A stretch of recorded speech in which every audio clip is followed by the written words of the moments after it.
Alors, qu'est-ce que Team? Team, c'est un outil de collaboration. Puis on peut créer 4 types de teams, d'équipes. On peut créer un team de classe, donc ça s'adresse plus à un enseignant et ses élèves.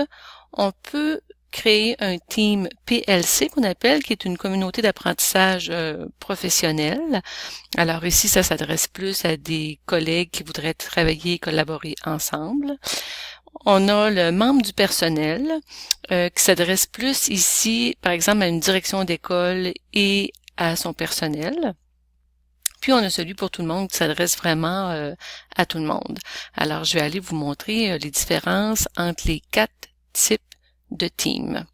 Alors, si je prends récit classe ici, qui est une équipe de classe, alors comme vous pouvez voir, ça génère un endroit où on peut converser, un endroit pour faire de la conversation. C'est un petit peu comme du clavardage. Ça génère un endroit où on peut aller déposer des fichiers. Ici, faire attention, parce que comme on est dans un groupe de travail, alors tout le monde peut venir déposer des choses et supprimer des choses ou modifier des choses. On a un bloc-notes de classe. Qu'est-ce que le bloc-notes de classe? C'est un OneNote que le team génère systématiquement. Et sa caractéristique, comme c'est un bloc-notes de classe, l'enseignant qui va inscrire son groupe d'élèves, il va voir apparaître ici en bas tous ses élèves de sa classe. Alors, il va y avoir un espace bibliothèque où les gens vont pouvoir aller consulter différents documents. Il va y avoir un espace de collaboration où on va pouvoir créer des nouvelles sections et des nouvelles pages pour pouvoir collaborer sur différents projets. Puis par la suite, chaque élève va avoir son espace de travail. Ici, il faut prendre en note que l'enseignant voit tous ses élèves.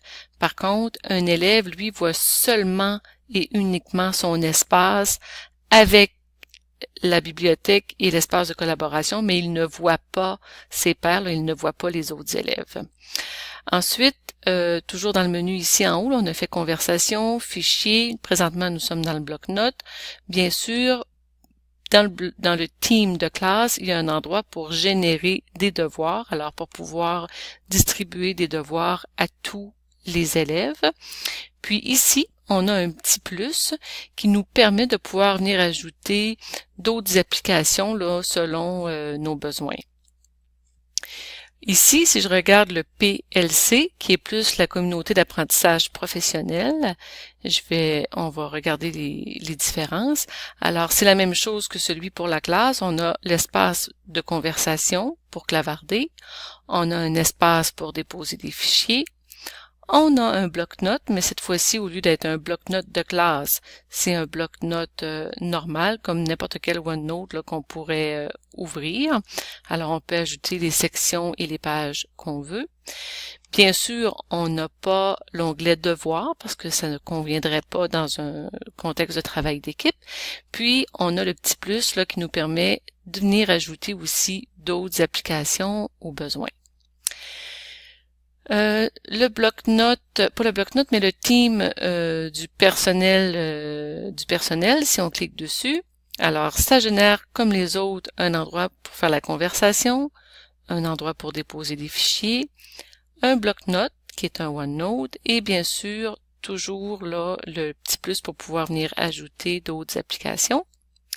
Et on a celui qui s'adresse à tout le monde, qui propose moins d'outils, qui propose seulement les conversations et un endroit pour déposer des fichiers, mais on peut lui aussi venir ajouter d'autres applications selon les besoins. Alors voilà, ça présente les 4 types de teams que l'on peut créer.